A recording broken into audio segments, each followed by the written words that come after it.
All right, everyone. Welcome to the huddle. It's me, Coach Muddle, Nevada Nick with me, and of course, Stizz may or may not be joining us. I think he's still washing dishes or something, but we'll see about that. But big news in Giant Land. So I'm going to start there. Obviously, my background not working, so I have the green sheep behind me, but it's okay. It's just always a calamity of errors here. But big deal, big news. The Giants finally got a general manager, someone who is not going to talk down to the fan base and tell us how we don't know about football. And we got a guy from an organization that has was literally a dumpster fire, turned that organization around, bringing in McDermott, bringing in Josh Allen, and they're a playoff team. I mean, they're playing this weekend. So hopefully that will translate into the Giant world, and we'll go from there. And now the next step one, now step two is going with finding a good head coach. And there's some good ones out there, and I'm sure they're going to do their due diligence. Yeah, and I think we both know his first interview was yesterday with Brian Daboll. And I think if that's the choice, I'm a big fan of Brian Daboll. Look at what he's done with Josh Allen. Everybody thought not that Allen was going to be a bust, but that he wasn't a top tier quarterback. And he took a guy who was like a 56 completion percentage and took him to, where he's, a top 3 to 5, quarterback. And when he's playing in his game, there's nobody that's better than Josh Allen in the league. Right. So there's nobody that can do what he does physically in regards to the way he throws the ball with his arm and can run the football. I mean, I know Lamar can do it better, but Lamar can't throw like Josh Allen throws. Right. You saw it against the Patriots. Come on, Coach. How many teams with their quarterback, except for the Ravens, obviously, are going to run with their QB on 3rd and 3? You know what I mean? Right. And he's just a special player. But I think it's a great move for the Giants. To me, you don't really know unless it's a GM with prior general manager experience. You don't really know what a guy's going to be. So to me, you always want to poach somebody from a successful organization that's done it right. So in that sense, I like it. And I think Daboll's a guy. I really think he's going to hire his coach who he's familiar with. You're going to go offensive. And look, the Giants, it's a start. And look, it, Coach. You guys got a couple years ahead of you. But by year 3, you want to be, obviously, competing for a playoff spot. But you're probably looking at 2 years because of your cap situation. Right. Absolutely. And I think, and as the Giant fans, I look at, we need Deshaun Watson look, we don't have cap space to bring those guys in, and we have a lot of holes. So I'm not a fan of giving up picks and stuff. We got to fix the holes. So I think you bring in a guy like Daboll, and because you have one more year on, Daniel Jones, because it'll be year 4 this season. So before you have to pay him, and at least make him earn it, earn it, and see if you can't fix him, and give him that year before you go and have some put another piece on that offensive line. If you can grab a Jimmy G, somebody like that, like you said, a placeholder type guy, right, who's not going to break the bank, I'm fine with that. But look, right now they're like, it's an evaluation period. Right. We got 2 very high draft picks. That's good. The only thing that's bad is you kind of wish maybe it was in a year where there was, quarterbacks were out there. I don't think obviously Giants are going to go quarterback. But still, you can get 2 quality guys to plug into those offense and defensive lines, or honestly, even if you go 2 offensive linemen, I don't think. No, I listen. I'm so far against the 2 offensive linemen that I'm seeing a lot of that, and I'm so against it. The center from Iowa And because the defensive line has been so neglected, and I'm tired of trying to find a guy in the 4th and 5th round to be this Batman, and you're not.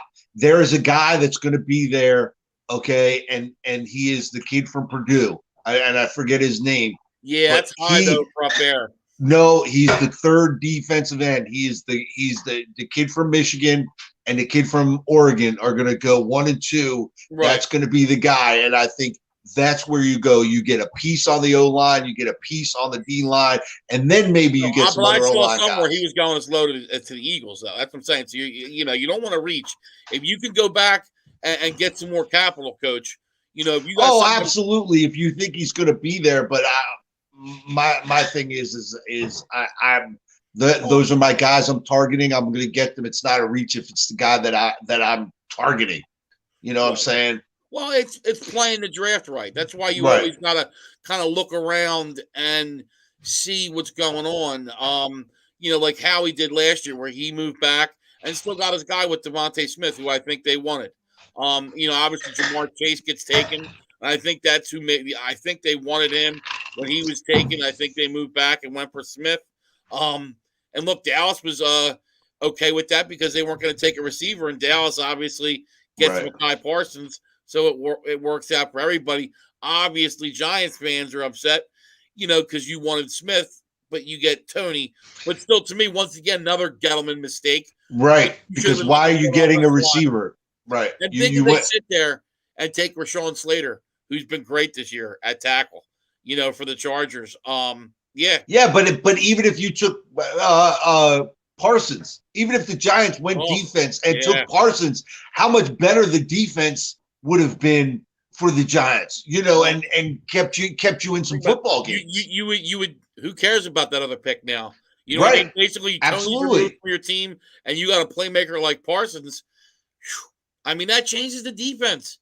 Absolutely, it does. Honestly, it would have changed your season. Do I think you would have made the playoffs? No, but you would have been 500. That's how much I think he could have helped. Yes, I agree with that. Would have been that much I'm on board with that. Yes, I agree. Because you know how it is too, Coach.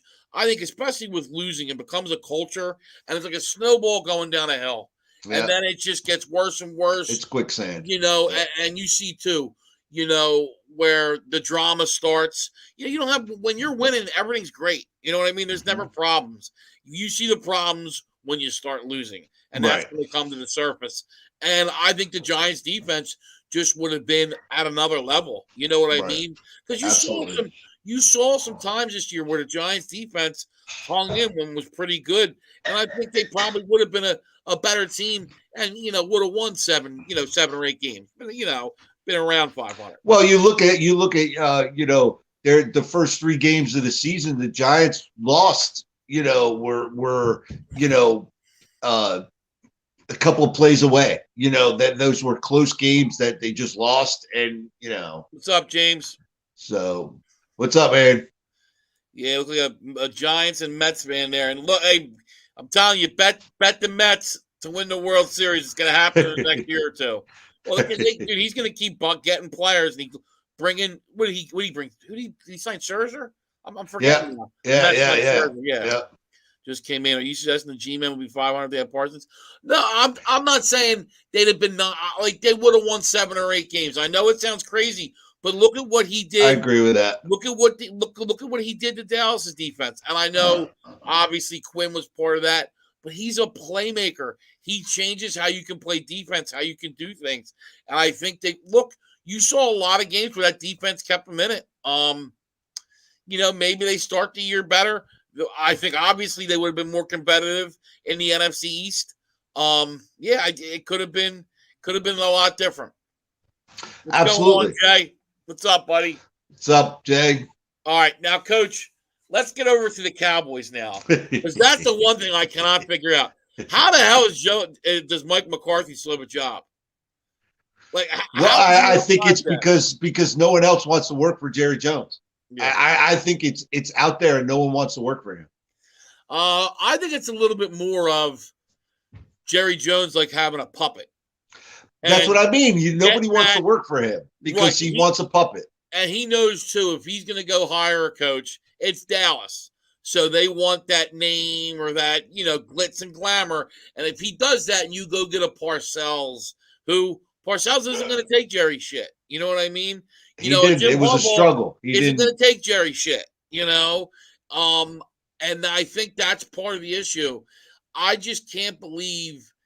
I mean, look, everything in that game was Mike McCarthy. 14 penalties, coaching. The play call at the end, which he now, too, is coming out having press conferences and saying, I know how to win. And then he defends the play. How do you defend the play? First of all, it wasn't the ref's fault. The ref had to respot the ball because your center put it 2 yards ahead of where it was. And then he even admitted, Coach, and when he admits this, to me, this is the fireable offense. Now, let's not forget, this is the guy who brought, what's his name, the defensive coordinator, Coach. Help me out. Mike Nolan. He brought Mike Nolan, and that was a fireable offense, I thought, right there, bringing him on board. They gave him a freebie in season 1. We thought he should have been fired last year. Yeah. Okay, he goes 12-5 this year and loses in the first round. But clock management was a couple games where clock management was poor. The Arizona game, we don't have a timeout at the end of the game, and they had a fumble and couldn't challenge it. And then you get to this game, and you have 14 penalties, all the mistakes. And on the last play there, you run a quarterback draw with no timeouts.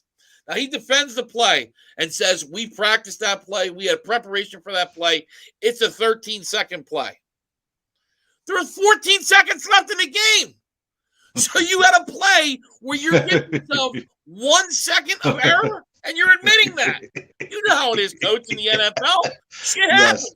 Yeah. So if one guy doesn't get up quick, one guy trips or, basically, it's like, and how does Jerry Jones listen to that and not say, we got to fire this guy?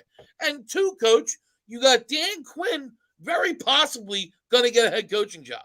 So now you lose Dan Quinn, who I think is more important of any of those coaches on that team. Kellen Moore could get a job. I thought they would fire McCarthy and promote Moore. I think because Jerry likes him. He's been there. That was my thought process. I thought they would just not to lose him. And Sammy, 100%. They were 6-5, actually 6-6 when you count the playoffs against other teams. They were undefeated in the NFC East. And now you got to look at that. So they're 6-0 in the NFC East, where you had basically 2 pretty bad teams. And the Eagles, I think, also benefited from the NFC East at an easier schedule. The Eagles, look, they had some good things, but they weren't a great team. So Dallas definitely benefited from that. Yeah, and yes, it was the worst division in football. Yeah, penalties were terrible. But still, to me, I look as an Eagles fan, I love it. I love that he's bringing them back. And I'm sure Coach is a Giants fan. I'll bring them back because I don't see how you think it's going to change. It's going to still be penalties, mistakes. They're going to – Dallas is in trouble. And, Coach, we had our thing last year. Put him on the list. He's going to be our coach for next year. That it's going to be a mistake, and at the end of the year, they're going to pay for it. Dallas will probably still make the playoffs, but they're not going to do anything in the playoffs because he will get out-coached. And look, Jerry Jones should recognize that. The one thing, Jerry Jones knows football. I'm not denying that, but he should know better than to allow Mike McCarthy to still coach this team. Absolutely. And can I just bring up one real quick point? Not Dallas related, but it is Giants related, kind of, sort of. Right. The Carolina Panthers hired Ben McAdoo as their offensive coordinator. Okay, Matt, do you want to get fired? Are you trying to get fired? Do you not want to be in the NFL anymore? Come on, really, with that hire? Come on. Well, now, James, another point there. I think that's another thing. And see, this is where I wonder if Jerry Jones gets involved. Jerry doesn't want to look stupid paying all that money to Zeke. But to me, Tony Pollard was the obvious better running back. Right. And he only had 4 carries in the playoff game. I think, look, Tony Pollard should be the number 1 running back. Zeke should have never gotten that contract. It's tough when you got to pay these running backs. It really is. And if you look at them, I don't know one contract that's worked out. And I hate to say it, that includes McCaffrey now because he's had 2 years where he hasn't been healthy. The Gurley contract was a disaster. The Zeke contract is now a disaster. Trust me, if Dallas could go back and change that, coach, they would change it. They would change it. And the Giants are creeping into that. They already gave Saquon the 5th year, so they got to pay him. And I don't see him being paid. I see him being moved, at some point. I think he's too much of a cap hit. I think he'll be back. But I think Tony Pollard, and to me, that's a prime example right there of just what's. But how are you going to pay him though? How? Because eventually you're going to have to pay Pollard. That's the problem. Well, right now you don't because he doesn't have a ton of, the stats aren't there. I mean, I know he's a good player, but running backs don't get paid, coach. They really don't. In free agency. I mean, it's one of those positions that you really want to get that deal because that's why Le'Veon Bell was so ho-hum on it. And look at him. His contract didn't work out for the Jets. The Jets regret that. There's another one. Just keep naming them, coach. This is how it goes. I mean, it's a position that's really tough to, evaluate, to pay. And we'll see now with Derrick Henry because Derrick Henry got some money, right? He got money. And now the foot injury, is he going to be able to come back and sustain being the man? I think it's possible. Hey, Nick, I can't read the. I can't even see that. Doing the show from inside the shower. You can't see it. No, I can't. Oh, okay. I can't. It's too small because Billy. I'm on my cell phone. That's what she said about you, coach. It's too small, right? Yeah. I'm on my phone, and I can't read when he pops up. I can't even see the the comments. So I have no idea. Billy, but I'm in the shower, Billy. Billy's the Bengals fan, right? Yes. Well, and James, that is the big question. Welcome back, King Derek. How healthy is he? And I think his health might be the difference in the game. It really might be. Real quick, Coach, I wanted to go on one point before we get into the Titans game. A point I made last week. Do you remember how I said, isn't it funny how all these guys in the late weeks of the season were getting COVID, and yet we got to the playoffs and you don't hear one guy on the COVID list? Right. Well, the NFL came out and said they aren't daily testing unvaccinated players anymore. Right. They're only testing if they have symptoms. Right. Which, come on, just admit it. It's about money. And coach, one player is going to come up in the playoffs and say, "Oh, I got symptoms. I got symptoms." It's like the old days, coach. If you were a little dinged up and they came over to you, how many guys said, "Oh yeah, I got a concussion"? Right. Never happened. Never happened. Coach. No. In the 80s and 90s, it was put me back in the game. I'm fine. I'm good. You know what I mean? And it's going to be the same thing with. Unless you stayed away from the coach when you were dinged up. You stayed away, so hopefully he didn't see you. And then when they called you to go back in the game, you put your helmet on and you ran back in as quick as you could. The only way, coach, is if you're really sick and you don't want to go in and get your whole team sick. You know what I mean? But if you have minor symptoms, where it's not affecting your play, a lot of guys I think are just going to try to go through it. To be honest with you. Now, let's get into that Bengals-Titans game. Obviously, Derrick Henry making a comeback, which, we all thought the season was over. So it just shows you to the work ethic of him. Look at this. Perfect timing as we get ready to talk about the Titans-Bengals game coming from the penthouse at Stizz. Stizz, where were you at? Where'd your piano lesson run late? Your piano lesson run over? Listen, I had a nice piano soliloquy with some Beethoven hints. Nick, what? Before we get into this Cincinnati game, I have to say, what the hell's going on here? Did Coach get demoted? He went from the rooftops in Vegas to the greenhouses in South Florida. I'm in the shower. I'm stuck in the shower. Yeah. Stizz. Well, you better get your loofah out and get ready to go. I told him, because last week it was the Patriots were going to win outright, and then his lock of the week was it was the Eagles, so he mushed my Eagles. So Coach is in the bathroom. I told him he was a push, and he had to do the show from the bathroom. So Coach obliged, and he is in the bathroom doing the show. Coach is a man of his word. I give Coach credit for that. It's unbelievable. You know, you got the humble abode in Delco. I got a nice penthouse, going for me, and there's Coach in the greenhouse. And James, to me, those are the two biggest things. Is going to be, can Cincinnati protect Burrow against Tennessee's pass rush, and can Cincinnati stop the Tennessee run? Those are the two biggest keys of the game, 100%. Because absolutely, that Cincinnati offensive line, not very good. Probably the worst offensive line left in the playoffs. It might have been the worst offensive line left in the playoffs last week. And look, the Titans. I mean, Burrow's been the most sacked quarterback in football, and the Titans pressure the QB. So, gonna be interesting today. And two, the Bengals are without Larry Ogunbowale, or it's like that Star Wars guy, but still 7.5 sacks. He's a good player. Luckily, Hendrickson, the guy from the Saints, who's on the Bengals, 14 sacks. He's back because last week when he was in the game, their pressure percentage was 50%. So 50% of the snaps when Derek Carr dropped back, they had pressure when he was in the game. When he was out, it was 9%. So you went from one of every 2 snaps they had pressure to one of every 11. And whoever's getting on that microwave and making that popcorn, Coach, tell them I'd like some butter on mine.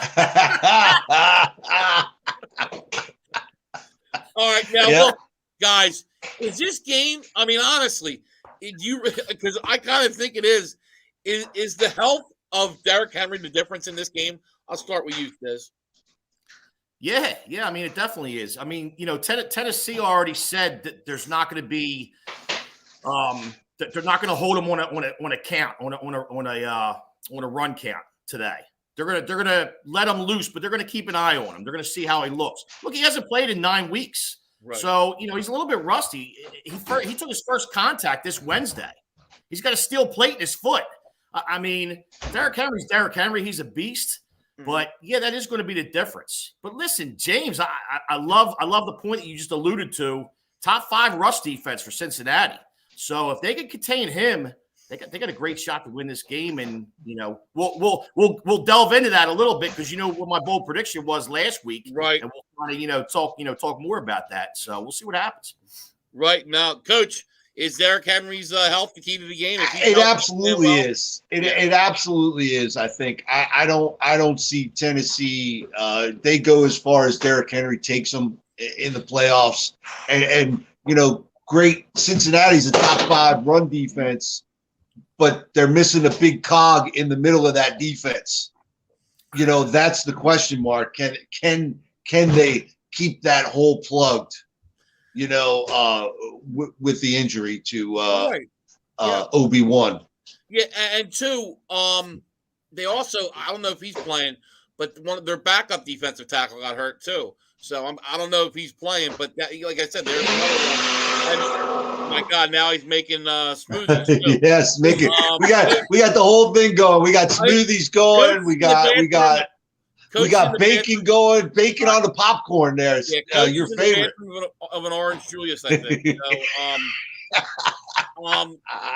And look, Tannehill definitely needs to step up. Guys, one thing too I wanted to talk about was, a guy who doesn't get a lot of love in the coaching, Mike Grebel. He's done a hell of a job in Tennessee, and they've been pretty consistent since he got there. I'm really surprised. They always say about Belichick disciples. Coach, you're killing me, man. You really are. I know. I can't. I do. I mean, okay. He got his headphones. I guess they're worthless. You're not. They are. Oh yeah. So there we go. There you go, Coach. I'll tell you. In fact, you know what? I can mute Coach. I forgot about that. You can Coach, what? I'm going to mute you if it keeps up. All right. So Mike Vrabel, to me, he might be the most underrated coach in the NFL. Would you guys agree with that? Yeah, I would. Look at the record he got him to, 12-5 on the season. I mean, that's and without Derrick Henry for 9 games, that's pretty applaudable. That's for sure. He's done a nice job with his team. Yeah, no, he really has. And a team that, like I said, that nobody's talked about, and that's one of the things that does scare me in regards to this game is nobody's talking about the Titans and Stizz, Coach. One thing it kind of reminds me of now, it's a little different because the Eagles went into that first playoff game as an underdog. So they were the number 1 seed. They go into the first game and they were an underdog. But still, it does remind me of the Eagles a little bit that year where they were the number 1 seed and nobody thought they had a shot. Because nobody thinks the Titans have a shot. It's Chiefs and then Bills, and then I think the Titans, in regards to odds from Vegas. And if you talk to everybody, everybody's talking about either the Bills or the Chiefs. Nobody thinks the Titans are getting to the Super Bowl. So, yeah, I mean, I really think that the Titans are being overlooked, and I'm sure it's something Vrabel's putting up on the chalkboard for Fuel to Fire. Coach, who do you like in this game? Who do you got, Titans or Bengals? I like the Bengals. I do. I like the Bengals because I got this feeling we're going to the Super Bowl. Now, yes. Stizz, I think we know your pick, but who do you got, Stizz? Yeah, you know my pick. We'll piggyback off of last week's bold prediction. After 30 years of not winning a playoff game, I had Cincinnati winning 2 playoff games this year. And in order to do that, the way things mapped out, the way I thought they would play Tennessee this second week, and they would knock them off. They would knock the number 1 seed off. And I really think it's going to happen. So we'll see. We'll see. Yeah, no, I'll give my pick at the end. And James, that's tough. I mean, Tannehill's been good. I mean, this year hasn't been great. But look, when you lose, I mean, that's a team that's really built on the legs of Derrick Henry, and then you lose him. It's going to take an adjustment. It really is. And I thought they struggled early, but I thought they adjusted. They beat a hell of a Niners team who a lot of teams are struggling with. Let's not forget they were losing that game, Stizz. And you remember they come back. I think they were down 14-0. They come back and win that game 2017 against a hell of a football team without their best player. So, I mean, the Titans still got it together. Look, it wasn't pretty, but Tannehill's, he's not a elite quarterback, but he gets the job done. I thought he's done a nice job in Tennessee. Well, don't forget, I mean, the acquisition of Julio Jones really got you next to nothing. Right. Besides week 18, I mean, he played great, but besides that, I mean, you look at his stats throughout the year, he really gave you nothing as that 1-2 punch, unfortunately. Right. And A.J. Brown was hurt a couple games too this year. Yeah. And look, he loves A.J. Brown across the middle. That's his guy with those, the routes across the middle. He loves A.J. Brown, and that's his hookup. I mean, look, and Tannehill, it's all about, he can make some plays with his legs too. There's no doubt about it. So, well, like I said, I'll give my pick when I get into the picks. But I have a feeling he's going against us, Coach. Yeah. I have a feeling he's going against us on this one. You're right. You're right. Now let's get to the Packers-Niners. Gonna be cold in Lambeau Field. We know how for me and Sis, we know how it is right now. It's pretty cold in the Philly area, but it's gonna be single digits at Lambeau Field. One thing I think is interesting, guys. Rodgers started 4-1 in the playoffs, but he's since that, and obviously he wins the Super Bowl, goes 4-0 in the second playoff trip. But since then, he's only been 8-9 in the playoffs. So I think this is a big game and a big run for his legacy. Because, especially if you go out in this game, it's another, early exit. It's, obviously, if they win this game, they get the NFC Championship for the 3rd year in a row. So it's, I think this is a really big stretch here for Rodgers. You don't want to get that, struggles in the playoffs and had the one Super Bowl. But, yeah, it's been a struggle. And, obviously you lose at home to the Bucs last year. You get killed by the Niners. That was in San Francisco. But still, I think, Rodgers is going to need to come out and have a nice play. I mean, look, obviously he's a Hall of Famer. But still, you want to – I think it's like he said, it's a special opportunity. And I think, he's going to want to have some success and at least get to a Super Bowl, or I think this season's considered a disappointment. Yeah, I think it's definitely going to affect his legacy. All three of us were on the Aaron Rodgers FU tour, from the beginning of the season. I think all three of us agreed that, he was going to come back to Green Bay. He was going to try to prove a point. He was going to try to win a Super Bowl. And then he was going to be outie Now we'll see what happens. Things are a little convoluted now. We'll see what happens if he does get to the Super Bowl when he wins it. What happens in the offseason, if he comes back or if he leaves like we all thought. But yeah, this is definitely going to be a legacy thing for sure. Now, another shower head went down. Yeah, the shower head just fell down. I'll tell you, brutal. Now, that the other question I wanted to ask: if somehow the Niners get to the Super Bowl with Jimmy G, is there any way they bring him back next year? Well, if he gets to or wins the Super Bowl, or do you think they move on no matter what? I think they have to. They have to move on. You traded capital to move up to take that kid with the third pick. I mean, how do you keep Jimmy G around? And who's going to pay you for that kid? I got to agree with Coach. Trey Lance, I think, is your next up and coming star. I think you're grooming him this year to take over next year. So yeah, I think they trade off Jimmy G, especially if they get to the Super Bowl and possibly win it or just get there. Now his value just skyrockets, and let's see what you can get back for Jimmy G. Right? That's a good point, Stizz. But absolutely, maybe there's value for Trey Lance. Maybe with no quarterbacks out this year, maybe somebody. Look, if Jimmy, let's say they win the Super Bowl. Let's say they win the Super Bowl. Okay. If somebody offers you a one, you say, "Hey, look, this guy just won us the Super Bowl. Yeah, we gave up a lot, get rid of him, but maybe we recruit one of our ones because you like to have the known instead of the unknown." But you still see with Jimmy, the issues they had with him were health, and he was hurt this year, and the bad turnovers. And look at the Dallas game. He had but I think that's more on Shanahan than it is Jimmy G. More on Shanahan. They're running the ball. They're run the ball. He's the play caller. Shanahan's the play caller. Coach, Jimmy G isn't checking to a pass in that situation. Coach, come on. How can you blame that on Shanahan? Because we're talking about Shanahan. The guy did blow a friggin' 30-point lead in the Super Bowl. Yeah, but Coach, how you can blame that late Rams interception in the red zone on Shanahan and, an interception in the playoff game against Dallas? Jimmy G needs you're a quarterback in the NFL. I'm talking about the Dallas game. I'm not talking about any other game.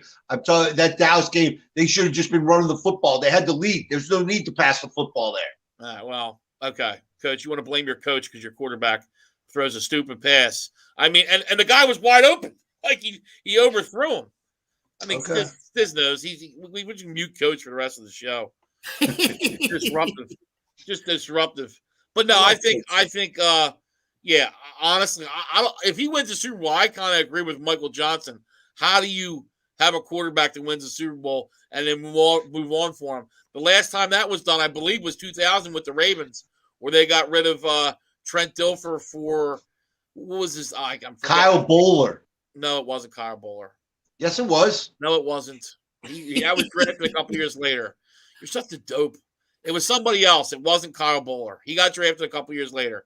They brought a veteran in, and I'm forgetting who it was, but it was somebody else, and they didn't do as well. Because I know it was him and Tony Banks fighting for the job. Coach is going to look it up and find out he's wrong. I can't look it up. I can't. I'll look it up for you. Look it up for me. Now, in today's game, Stizz, I'll have you do it later because this is your lock. So I'll have you do it later. Coach. Oh, okay. One thing I wanted to talk about, too. The Packers getting back Zaire Alexander today, David Bakhtiari, and possibly Zadarius Smith. 3 all-pro guys. Now, none of them have played much since week 1.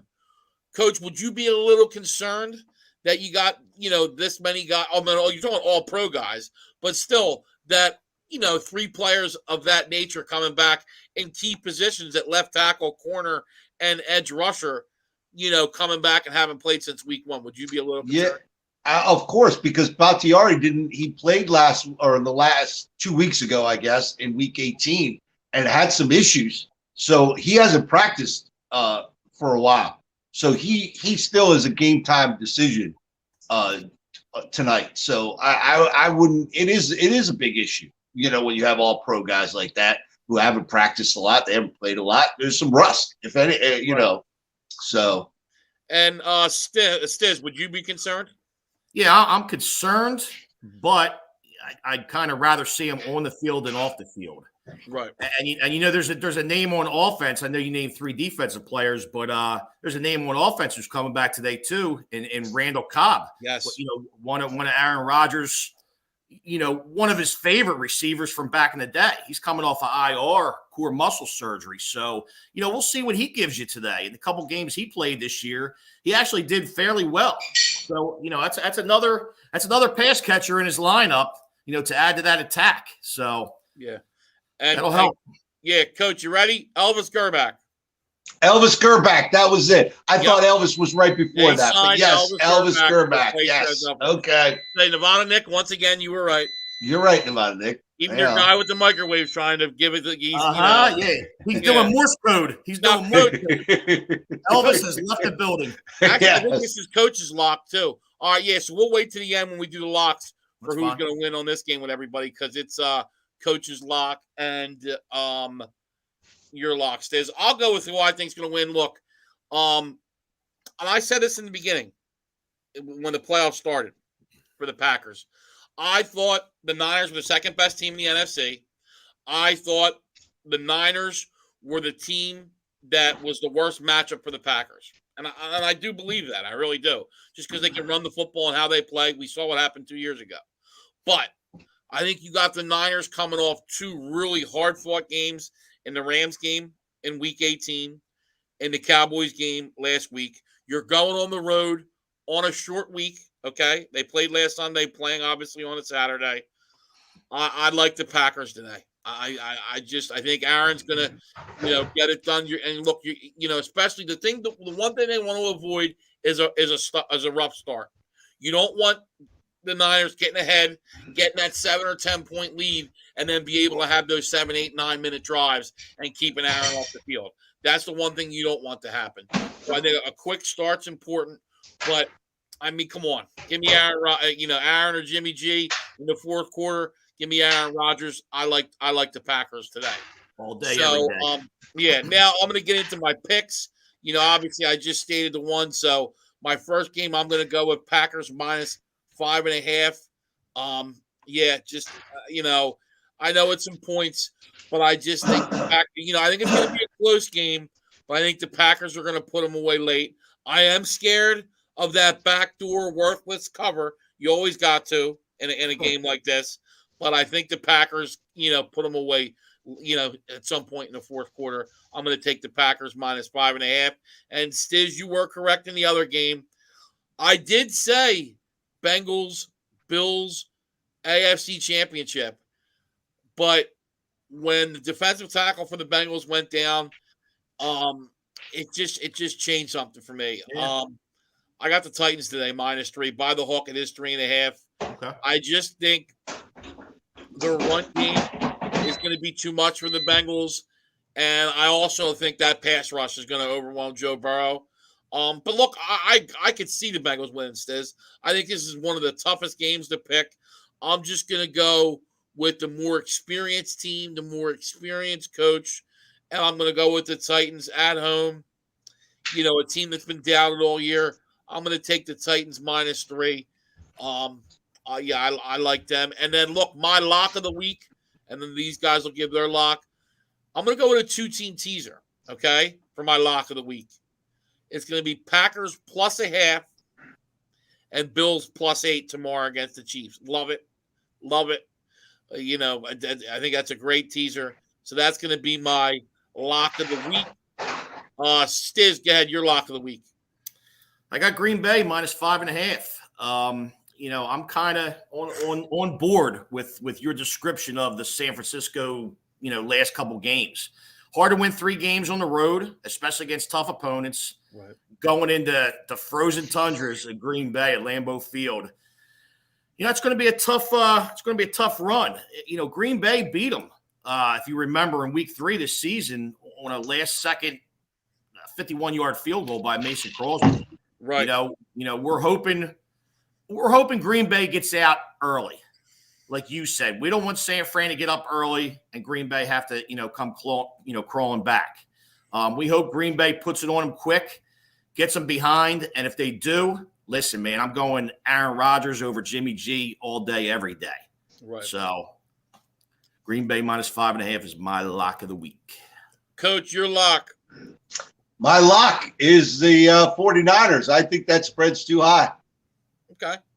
And I think the 49ers might even win this game. Okay. Wow.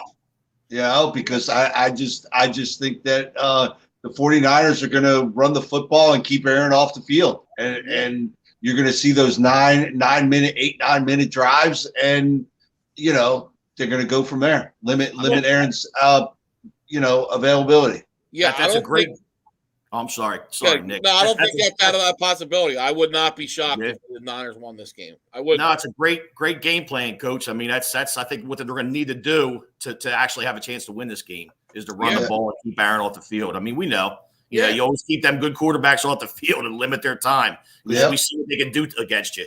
And look, the one thing you haven't talked about too is that Niners defense is playing pretty damn good too. You know, there is. You got Bosa's back. Warner's back, and that's big too, getting those two guys. But the one weakness I think you do have, look, the Niners front seven's just top notch. They really, get pressure on the quarterback. But Aaron does get rid of that ball quick, and the weakness in the Niners is probably the secondary. So I'm hoping Aaron's got to have a big game today. It's going to be tough to now. LaFleur, I do like, he will run the ball and keep with the run, but I want to see. Look, I love Aaron Jones. You want to use him out of the backfield. Well, Stizz, I want to see some A.J. Dillon today, too. Because this is that kind of game in that cold weather. Yep. He's beautiful for that fourth quarter when you want to beat down a team and put a game away. You love a running back like A.J. Dillon. I remember with Blunt with the Eagles. You know how it is, Coach. Yeah. You love that big Derrick Henry bruising type running back in these big games in the fourth quarter to close out a game or, because it just wears the defense down. Yeah, you're going to see it today. I mean, they'd be crazy. Green Bay would be crazy if they didn't use both backs today. Right. No, I agree. Now, Stizz, your prop bet? My prop bet today, I'm actually going with Eli Mitchell, running back for San Fran. Anytime touchdown.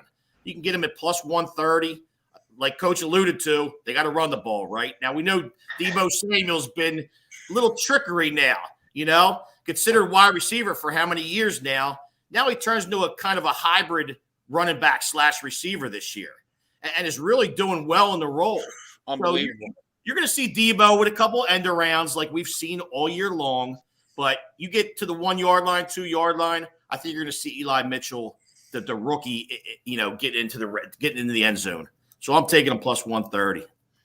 Yeah, now, Stizz, you're going to have some fantasy football things for us tomorrow, right? Tomorrow, yeah, absolutely. Right. Absolutely. We'll start that little trend of I'm thinking about doing some breakouts, some busts for on the running back slate. Maybe next week do the wide receiver slate with some breakouts and busts. And we'll talk about, drafts for next year, drafts last year, how they ended up, and we'll kind of, mix it up a little bit for the next few weeks. Nice, good, perfect. All right.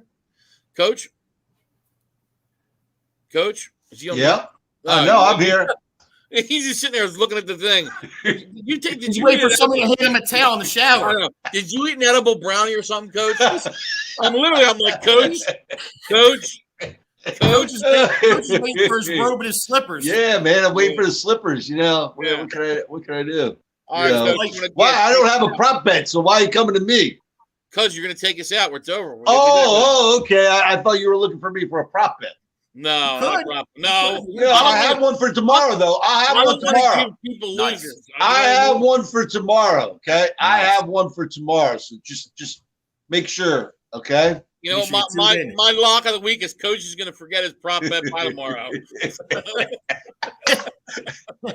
That very well could happen. So, we'll see. So, all right, everyone. Hey, thanks for checking us out. We really appreciate the love. Make sure you share it with your friends. Ring the bell down below if you're on YouTube. So you can subscribe. So we'll be, get notified every time we do one of these deals. We appreciate it. Enjoy the games. We'll see everybody tomorrow morning, same time. All right.